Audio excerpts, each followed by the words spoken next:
सभी को प्यार भरा नमस्कार। मैं शशि कुमार मेरे YouTube चैनल फिजिक्स पाठशाला में आप सभी को एक बार फिर से तहे दिल से स्वागत करता हूं। अभी तक हम लोग डाइपोल तक पढ़ चुके हैं।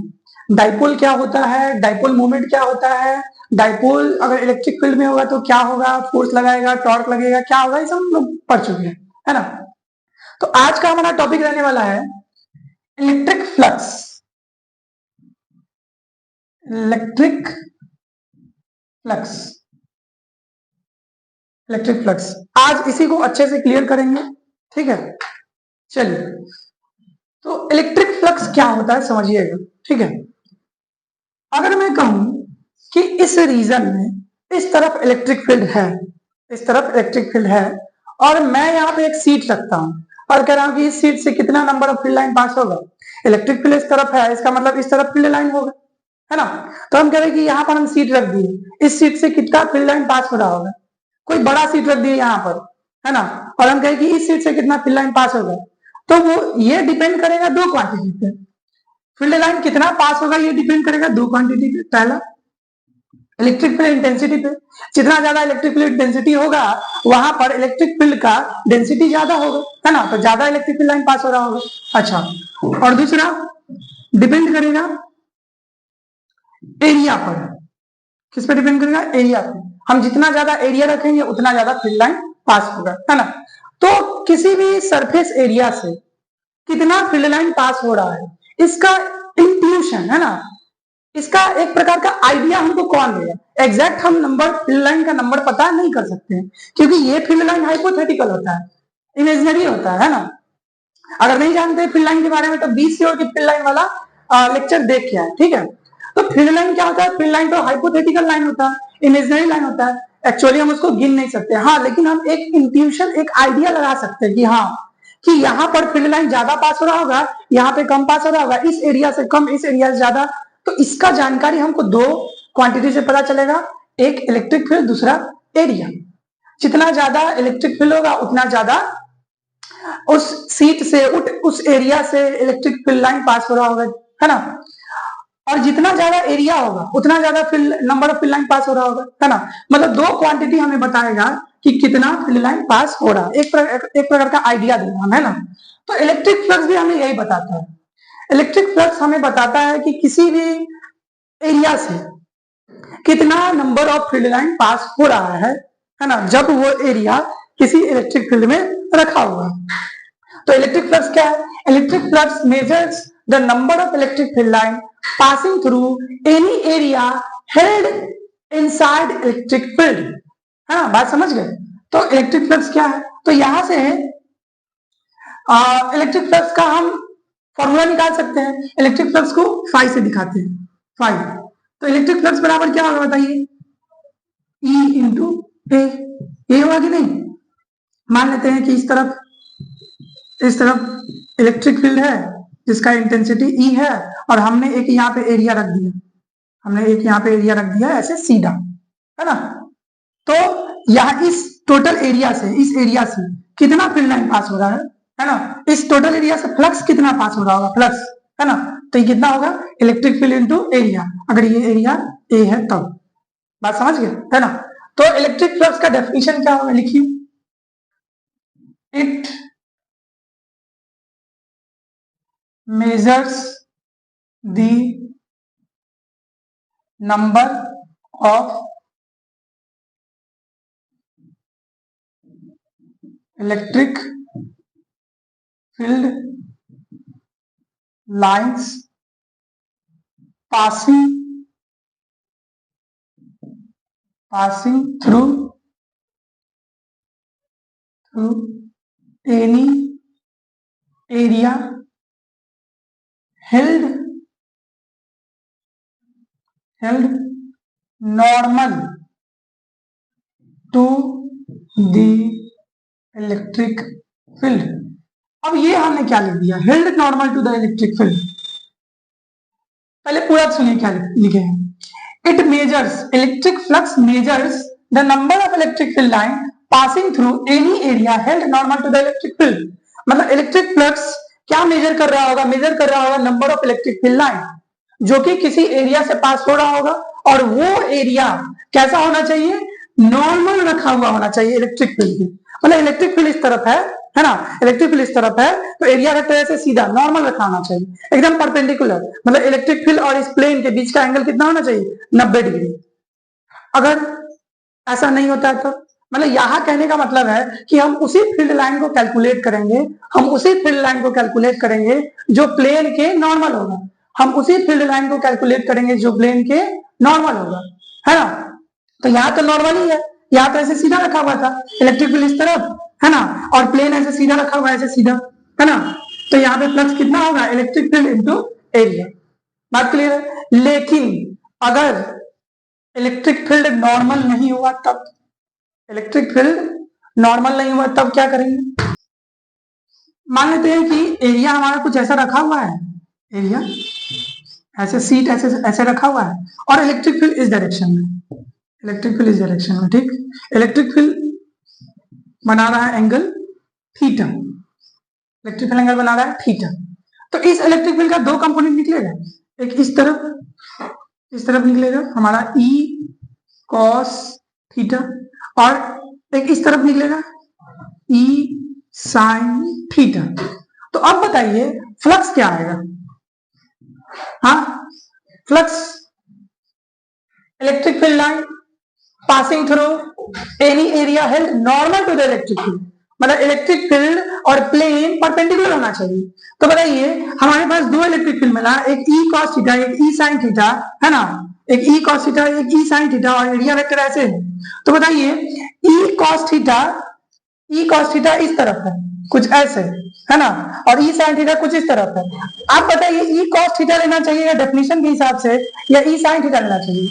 डेफिनेशन कहता है कि इलेक्ट्रिक फील्ड हमेशा प्लेन के नॉर्मल होना चाहिए, इलेक्ट्रिक फील्ड हमेशा प्लेन के नॉर्मल होना चाहिए, नॉर्मल तो ये इलेक्ट्रिक फील्ड है, मतलब E cos थीटा। तो यहाँ पे फ्लक्स क्या हो जाएगा, E cos theta into area, है ना। तो फ्लक्स बराबर क्या हो जाएगा, फ्लक्स बराबर हो जाएगा E, देखिए था E cos थीटा इंटू ए, याद कीजिए A डॉट B बराबर क्या होता था, A डॉट B बराबर होता था A B cos थीटा, है ना। तो वैसे ही यहाँ E cos theta into A है, तो हम इसको लिख सकते हैं E dot A, E dot A, ये हो गया फ्लक्स, फ्लक्स का फॉर्मूला। फ्लक्स का फॉर्मूला क्या होगा, E dot A, where E is the intensity of electric field and A is the area। बात समझ गए, ये हो गया इलेक्ट्रिक फ्लक्स का फॉर्मूला। अगर इलेक्ट्रिक फील्ड लाइन एरिया या बोलेंगे प्लेन के परपेंडिकुलर नहीं, तब क्या करेंगे, तब उस वक्त देखेंगे एंगल कितना है ना। और E cos थीटा वाला इलेक्ट्रिक फील्ड परपेंडिकुलर होगा इस प्लेन के, तो इलेक्ट्रिक फील्ड कौन सा लेंगे, E cos थीटा वाला। तो E cos theta into this plane is equal to flux, और E cos theta into A बराबर E डॉट ए होता है। बात समझ गए। यहां पर आपको एक चीज देखने को मिल रहा होगा कि एरिया को हम वेक्टर की तरह ट्रीट कर रहे हैं, एरिया को हम वेक्टर की तरह ट्रीट कर रहे हैं, है ना। क्या एरिया वेक्टर होता है, एरिया तो वेक्टर नहीं होता है, लेकिन फिर भी हमें एरिया को यहाँ वेक्टर की तरह ट्रीट करना पड़ रहा है। तो एरिया को हम वेक्टर की तरह ट्रीट कर रहे हैं, तो इसका डायरेक्शन किस तरफ होगा, एरिया का डायरेक्शन किस तरफ होगा, तो समझिएगा एरिया का डायरेक्शन किस तरफ होगा। अगर प्लेन ऐसे रखा हुआ है तो एरिया का डायरेक्शन हमेशा प्लेन के परपेंडिकुलर होगा।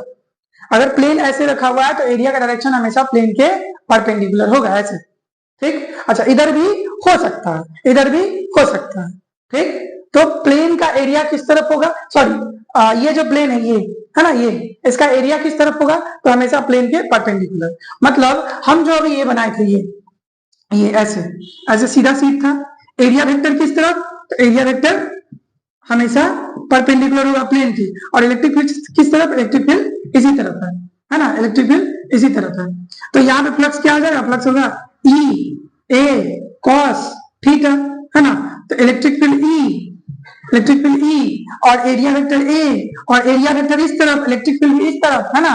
एंगल कितना बन रहा है, 0 डिग्री, cos 0 डिग्री कितना आ गया, E A के बराबर, बच आया था E A, समझ गए। तो याद रखिए कि इलेक्ट्रिक फ्लक्स का फॉर्मूला क्या होगा, E dot A. Electric flux हमें क्या बताएगा? इलेक्ट्रिक फ्लक्स हमें बताएगा number of electric field line passing through any area held normal to the electric field, held normal to the electric field. ठीक, अनजाने में हम एरिया को वेक्टर की तरह ट्रीट कर रहे हैं, अनजाने में हम लोग एरिया को वेक्टर की तरह ट्रीट कर रहे हैं। तो वेक्टर का एरिया वेक्टर का डायरेक्शन होना चाहिए, तो एरिया वेक्टर का डायरेक्शन किस तरफ होगा? हमेशा प्लेन के परपेंडिकुलर, हमेशा प्लेन के परपेंडिकुलर। बात समझ गए? अच्छा, इसमें कुछ बात है, यहां से देख करके बताइए कि फ्लक्स क्या क्या क्वांटिटी होगा, स्केलर होगा कि वेक्टर होगा? तो फ्लक्स कैसा क्वांटिटी होगा? स्केलर क्वांटिटी होगा। It is a scalar quantity. कैसे पता चला कि स्केलर क्वांटिटी होगा? क्योंकि जब दो वेक्टर का डॉट करते हैं, जब दो वेक्टर का डॉट करते हैं तो सामने हमें स्केलर मिलता है, जब दो वेक्टर का डॉट प्रोडक्ट करते हैं तो सामने हमें स्केलर मिलता है, तो फ्लक्स क्या होगा? स्केलर क्वांटिटी होगा। अच्छा, इसका एसआई यूनिट क्या होगा? एसआई यूनिट, तो ऐसा यूनिट देखिए, ये इलेक्ट्रिक फील्ड इनटू एरिया के बराबर, तो इलेक्ट्रिक फील्ड का यूनिट होता है न्यूटन पर कूलम और एरिया का मीटर स्क्वायर। तो ये हो गया इसका एसआई यूनिट। बात समझ गए? चलिए एक बात बताइए, एरिया वेक्टर हमने कहा कि हमेशा प्लेन के परपेंडिकुलर होगा, एरिया वेक्टर हमेशा प्लेन के परपेंडिकुलर होगा। तो यहां से दो बात निकलता है कि अगर कोई क्लोज्ड सरफेस हुआ तब क्या, अगर कोई प्लेन शीट हुआ तब क्या, क्योंकि परपेंडिकुलर जो होगा प्लेन के परपेंडिकुलर हमें दो मिलेगा, प्लेन का परपेंडिकुलर हमें दो मिलेगा। दिखाते हैं आपको अभी। अगर ऐसा प्लेन शीट हुआ तो इसका हमें दो, ये एरिया ऐसे है ना, एरिया ऐसे रखा हुआ, तो प्लेन का एरिया वेक्टर इस तरफ भी हो सकता है, एरिया वेक्टर इस तरफ भी हो सकता है। हमने क्या कहा कि एरिया वेक्टर हमेशा प्लेन के परपेंडिकुलर होगा, तो एरिया वेक्टर इस तरफ भी हो सकता है, एरिया वेक्टर इस तरफ भी हो सकता है, मतलब एरिया वेक्टर इस तरफ भी होगा, हो सकता है, और एरिया वेक्टर इस तरफ भी हो सकता है। तो कौन सा एरिया वेक्टर आप लीजिएगा, तो वो डिपेंड करेगा कि इलेक्ट्रिक फील्ड किस तरफ है। अगर इलेक्ट्रिक फील्ड इस तरफ है, इलेक्ट्रिक फील्ड इस तरफ है, तो हम ये वाला एरिया वेक्टर लेंगे, अपोजिट वाला नहीं लेंगे।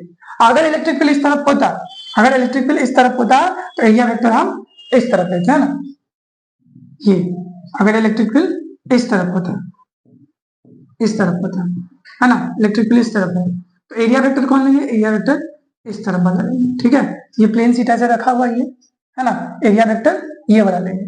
तो याद रखिएगा, अगर एक प्लेन सीट है तो उसका एरिया वेक्टर किस तरफ होगा? इलेक्ट्रिक फील्ड के डायरेक्शन वाला होगा, है ना, मतलब वो परपेंडिकुलर जो इलेक्ट्रिक फील्ड के डायरेक्शन में है ना। तो आपको ये आता है इलेक्ट्रिक फील्ड के डायरेक्शन में है, अगर कुछ टिल्टेड हुआ था, जैसे ये ऐसे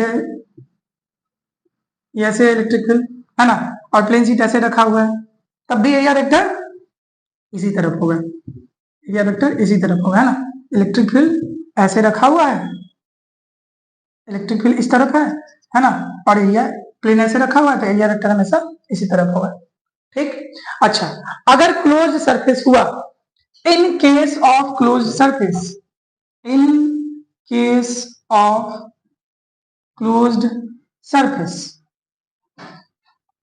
अगर क्लोज सरफेस हुआ तब क्या करेंगे? मान लीजिए एक बॉक्स है ना, एक बॉक्स है, तब क्या करेंगे? तब उस वक्त हम एरिया वेक्टर हमेशा आउटवर्ड नॉर्मल लेंगे। किस तरफ लेंगे? आउटवर्ड नॉर्मल लेंगे। जैसे आपको एक दिखाते हैं, ये देखिए है ना, ये ऐसा क्यूबॉइड है ना, और इलेक्ट्रिक फील्ड मान लेते हैं इस तरफ है, इलेक्ट्रिक फील्ड मान लेते हैं इस तरफ है, तो एरिया वेक्टर अब हमको इलेक्ट्रिक फील्ड से कोई लेना देना नहीं होगा।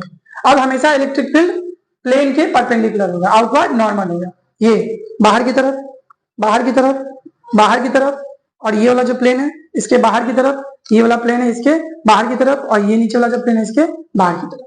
बात समझ गए? तो अगर कोई क्लोज्ड सरफेस है तो उसका एरिया वेक्टर हमेशा आउटवर्ड नॉर्मल होगा, हमेशा आउटवर्ड नॉर्मल होगा, बाहर की तरफ जो नॉर्मल बन रहा होगा, ये बाहर की तरफ, इसका एरिया वेक्टर किस तरफ होगा? तो परपेंडिकुलर होगा बाहर की तरफ। इसका एरिया वेक्टर किस तरफ होगा? परपेंडिकुलर होगा और बाहर की तरफ होगा। इसका एरिया वेक्टर किस तरफ होगा? तो परपेंडिकुलर होगा बाहर की तरफ होगा। इसका एरिया वेक्टर किस तरफ होगा? परपेंडिकुलर होगा बाहर की तरफ होगा। इसका एरिया वेक्टर परपेंडिकुलर होगा और ये बाहर की तरफ नीचे जाएगा। बात समझ गया? तो in case of close surface, area vector is taken always outward normal. बात समझ गए? अगर प्लेन सीट है तो इलेक्ट्रिक फील्ड के डायरेक्शन में एरिया वेक्टर लेंगे, और अगर कोई क्लोज सरफेस है तो हमेशा आउटवर्ड नॉर्मल लेंगे। बात समझ गए? ये सब बातें काम आएंगी न्यूमेरिकल्स बनाने में, ठीक है, न्यूमेरिकल्स बनाने में काम आएंगी। तो अभी हमने फॉर्मूला देखा कि फ्लक्स बराबर क्या होगा, फ्लक्स बराबर होगा E dot A. E dot A हम इसे ऐसे भी लिख सकते हैं ना, फ्लक्स बराबर integration of E dot D है कि नहीं, ऐसे भी लिख सकते हैं, ठीक। अच्छा एक बात बताइए, फ्लक्स मैक्सिमम कब होगा, फ्लक्स मिनिमम कब होगा, फ्लक्स जीरो कब होगा? तो फ्लक्स जीरो कब होगा, तो ये तो साफ साफ पता चलता है कि फील्ड लाइन अगर इस तरफ है और प्लेन सीट ऐसा रखा हुआ है तो कोई फील्ड लाइन इस प्लेन सीट से पास नहीं होगा, है ना, कोई फील्ड लाइन प्लेन सीट से पास नहीं होगा। जैसे ये मान लीजिए इस तरफ इलेक्ट्रिक फील्ड है और ऐसे रखा हुआ है, तो क्या इस सीट से अगर ये सीट होता तो इस सीट से कोई फील्ड लाइन पास होता? बिल्कुल पास नहीं होता। और अगर ऐसे होता तब मैक्सिमम फील्ड लाइन ऐसे पास होता। अगर ऐसे है तो कोई फील्ड लाइन पास नहीं होगा, इलेक्ट्रिक फ्लक्स कितना होगा, जीरो होगा। और अगर ऐसे रखा हुआ फील्ड लाइन इस तरफ है, फील्ड लाइन इस तरफ है, तब मैक्सिमम फील्ड लाइन इससे पास होगा, है ना। तो मैक्सिमम फील्ड लाइन कब होगा, जीरो कब होगा, देखते हैं। फ्लक्स जीरो कब होगा, है ना, फ्लक्स जीरो कब होगा और फ्लक्स मैक्सिमम कब होगा, है ना। फ्लक्स जीरो कब होगा, फ्लक्स जीरो कब होगा? If angle between area vector and electric field is 90 degree. ये अभी ने कहा प्लेन ऐसे रखा हुआ है तो एरिया वेक्टर किस तरफ होगा, ऊपर की तरफ, इलेक्ट्रिक फील्ड इस तरफ, एंगल कितना बनेगा, 90 डिग्री, है ना। और फॉर्मूला के हिसाब से फ्लक्स बराबर क्या होता है, ई ए कॉस थीटा। यहाँ पे थीटा कितना पुट करेंगे, ई ए कॉस 90 डिग्री, और कॉस 90 कितना होता है, जीरो होता है ना। अच्छा फ्लक्स मैक्सिमम कब होगा, फ्लक्स मैक्सिमम कब होगा, when angle between area vector and electric field is 0 degree. देखिएगा हमने ऐसे रखा था, है ना, ऐसे रखा था कि हाँ इलेक्ट्रिक फ्लक्स मैक्सिमम होगा। इस तरफ फील्ड लाइन है ना, इस तरफ फील्ड लाइन है, अगर हम ऐसे सीट को रखते हैं तो फ्लक्स मैक्सिमम होगा। तो इस केस में देखिए एरिया वेक्टर बाहर की तरफ और इलेक्ट्रिक फील्ड भी इसी तरफ, एरिया वेक्टर इस तरफ और इलेक्ट्रिक फील्ड भी इस तरफ, एंगल कितना, 0 डिग्री, एंगल कितना, 0 डिग्री, तो उस वक्त फ्लक्स होगा मैक्सिमम। वैसे भी फ्लक्स बराबर क्या है, फ्लक्स बराबर है ई ए कॉस थीटा। फ्लक्स डिपेंड कर रहा है कॉस थीटा पे, कॉस थीटा मैक्सिमम कब होता है, जब एंगल 0 डिग्री होता है। तो फ्लक्स बराबर क्या हो जाएगा, ई ए कॉस 0 डिग्री, और कॉस 0 डिग्री कितना होता है, 1। तो फ्लक्स बराबर कितना हो जाएगा, ई ए के बराबर, ई ए के बराबर, मैक्सिमम फ्लक्स ई ए के बराबर, ठीक। अच्छा फ्लक्स निगेटिव भी हो सकता है क्या, बिल्कुल फ्लक्स निगेटिव होगा। फ्लक्स निगेटिव कब होगा, जब एक क्लोज सरफेस रखा होगा, एक क्लोज सरफेस है ना, ऐसे क्लोज सरफेस रखा हुआ है, ठीक। और हम कह रहे हैं कि इलेक्ट्रिक फील्ड इस तरफ है, तो बताइए इसका एरिया वेक्टर किस तरफ होगा, इस तरफ, और इलेक्ट्रिक फील्ड इस तरफ, एंगल कितना बनेगा, 180 डिग्री, है ना। इलेक्ट्रिक फील्ड इस तरफ है और इस प्लेन का एरिया वेक्टर किस तरफ होगा, बाहर की तरफ, मतलब एरिया वेक्टर इस तरफ है, इलेक्ट्रिक फील्ड इस तरफ है, एंगल कितना, 180 डिग्री, और cos 180 डिग्री कितना होता है, -1। तो उस वक्त फ्लक्स कितना आएगा, -E आएगा। तो फ्लक्स निगेटिव हो सकता है, बात समझ गए। तो ये था हमारा इलेक्ट्रिक फ्लक्स, है ना। अभी हम लोग एक दो न्यूमेरिकल कर लेते हैं इस पे कि सवाल कैसे बनेगा, बेसिक सवाल सब है, ठीक है। चलिए सवाल करते हैं। सबसे पहले एक छोटा सा सवाल करते हैं, ठीक है। तो क्वेश्चन क्या है, सुनिए क्वेश्चन क्या है। क्वेश्चन है कि एक प्लेन सीट है, एक प्लेन सीट है, रेक्टेंगुलर प्लेन सीट है, a rectangular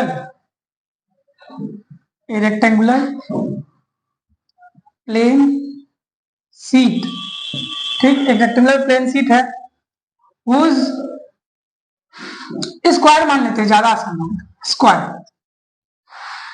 a square plane sheet whose side is of 1 metre या 10 मीटर दे देते हैं, ठीक है, 10 मीटर।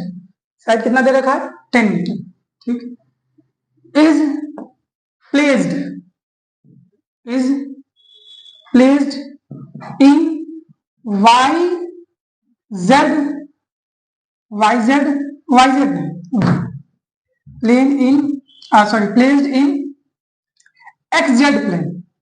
XZ प्लेन है ना, and electric field is given by electric field दे रखा है कितना कि 2 × 10⁻³ न्यूटन पर कूलम, है ना। तो क्वेश्चन क्या है? क्वेश्चन है पहला, find the electric flux through the square, ठीक। और दूसरा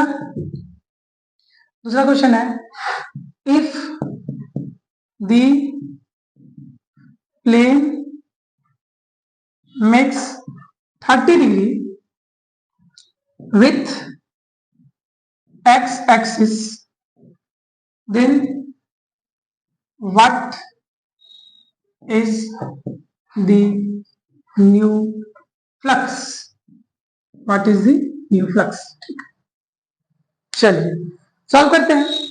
कि सवाल दे रखा है कि एक स्क्वायर प्लेन शीट है जिसका साइड 10 मीटर है, एक स्क्वायर प्लेन शीट है जिसका साइड 10 मीटर है, और ये कहाँ रखा हुआ है? XZ प्लेन में रखा हुआ है। कहाँ रखा हुआ है? XZ प्लेन में रखा हुआ है। और इलेक्ट्रिक फील्ड दे रखा है 2 × 10⁻³ न्यूटन पर कूलम आई कैट, है ना। मतलब इलेक्ट्रिक फील्ड x डायरेक्शन में, आई कैट दे रखा है, मतलब इलेक्ट्रिक फील्ड किधर है? x डायरेक्शन में है, ठीक है। और प्लेन शीट कहाँ रखा हुआ है? YZ प्लेन में रखा हुआ है। ऐसा कुछ देखिएगा, ऐसा,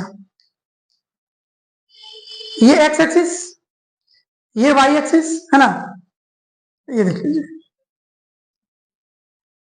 ये x एक्सिस है ना, y एक्सिस और z axis, x y z, ठीक है। और प्लेन कहाँ रखा हुआ है? XZ plane. ये जो प्लेन शीट है, स्क्वायर प्लेन शीट, कहाँ रखा हुआ है? XZ प्लेन में रखा हुआ है। तो ये है x और ये है z, तो यही ना होगा XZ प्लेन, यही ना होगा XZ प्लेन। मतलब प्लेन शीट यहाँ रखा हुआ है, ऐसे प्लेन शीट ऐसे रखा हुआ है। कहाँ रखा हुआ है? XZ प्लेन में रखा हुआ है। ये z और ये x, यही होगा XZ प्लेन। मतलब प्लेन शीट ऐसे रखा हुआ है। और इलेक्ट्रिक फील्ड किस तरफ है? इलेक्ट्रिक फील्ड है इस तरफ, है ना, x एक्सिस की तरफ। और कितना है? 2 × 10⁻³ न्यूटन पर कूलम। तो पहला सवाल है कि इलेक्ट्रिक फ्लक्स बताइए इस स्क्वायर शीट से इलेक्ट्रिक फ्लक्स क्या होगा, है ना। तो पहला तो बहुत आसान है, पहला का सॉल्यूशन, है ना, पहला का सॉल्यूशन बहुत आसान है। एक बार बताइए, इलेक्ट्रिक फील्ड इस तरफ था और सीट ऐसे रखा हुआ था, इलेक्ट्रिक फील्ड इस तरफ था और सीट ऐसे रखा हुआ था YZ प्लेन में, है ना, और इलेक्ट्रिक फील्ड x एक्सिस की तरफ। तो सीट जब ऐसे रखा हुआ है तो एरिया वेक्टर ऊपर की तरफ, है ना, और इलेक्ट्रिक फील्ड इस तरफ है। एंगल कितना 90 डिग्री। और जब एंगल 90 डिग्री होता है तो फ्लक्स कितना होता है? 0 होता है। या फिर ऐसे समझिए कि इलेक्ट्रिक फील्ड इस तरफ है x डायरेक्शन में, और सीट रखा है YZ प्लेन में ऐसे रखा हुआ है ना। तो एक बार बताइए, इस सीट से कोई फील्ड लाइन पास होगा? बिल्कुल पास नहीं होगा। तो फ्लक्स कितना होगा? 0 होगा, है ना। तो अकॉर्डिंग टू क्वेश्चन थीटा कितना दे रखा है? थीटा मतलब angle between area vector and electric field कितना दे रखा है? वो दे रखा है 90 डिग्री, है ना, ये क्वेश्चन के हिसाब से। तो फ्लक्स कितना हो जाएगा? फ्लक्स हो जाएगा EA cos 90 degree, EA cos 90 degree बराबर 0, है ना। बात समझ गए? अच्छा, दूसरा सवाल, दूसरा का सॉल्यूशन। दूसरा क्या कह रहा है कि if the plane makes 30 degree, अगर प्लेन 30 डिग्री बना रहा है x एक्सिस के साथ, तो नया फ्लक्स क्या होगा? 30 डिग्री बना रहा है x एक्सिस के साथ, तो नया फ्लक्स क्या होगा? देखते हैं, देखिए नया फ्लक्स क्या होगा?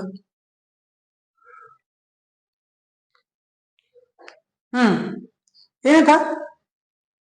अब कह रहा है प्लेन क्या कर रहा है, 30 डिग्री बना रहा है एक्स एक्सिस के साथ। पहले ऐसे था, पहले ऐसे था, अब प्लेन थोड़ा टिल्ट हो गया ऐसे, है ना, प्लेन थोड़ा ऐसे टिल्ट हो गया ऐसे। और कितना एंगल बना रहा है? एंगल बना रहा है एक्स एक्सिस के साथ 30 डिग्री।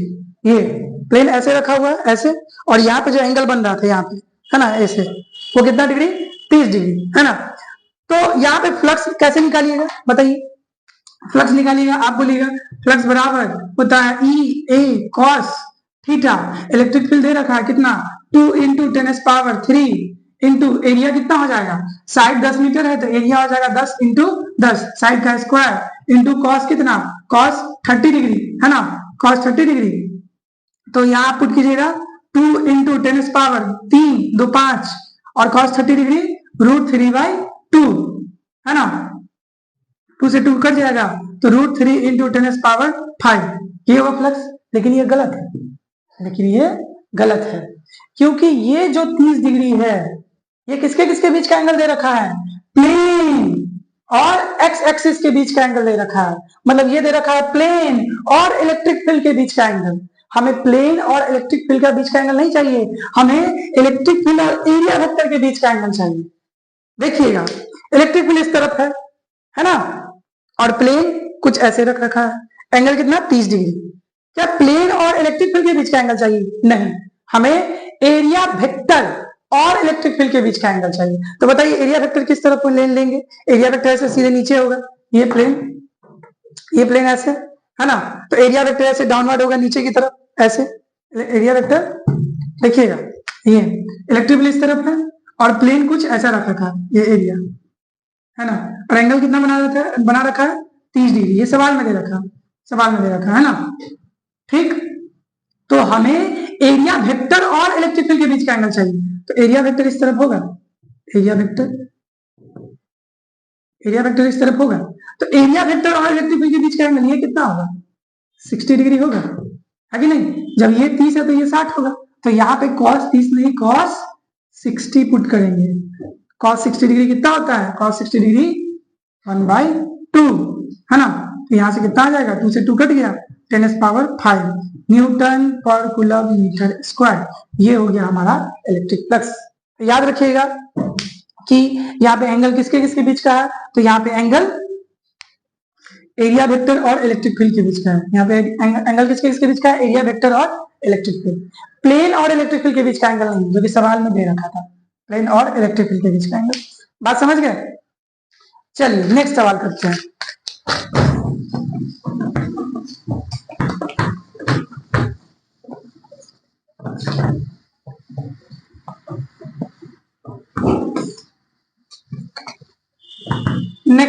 नेक्स्ट सवाल क्या है कि एक क्यूब है, ऐसे दे रखा है question, find the electric flux passing through a cube of side 10 meter, which is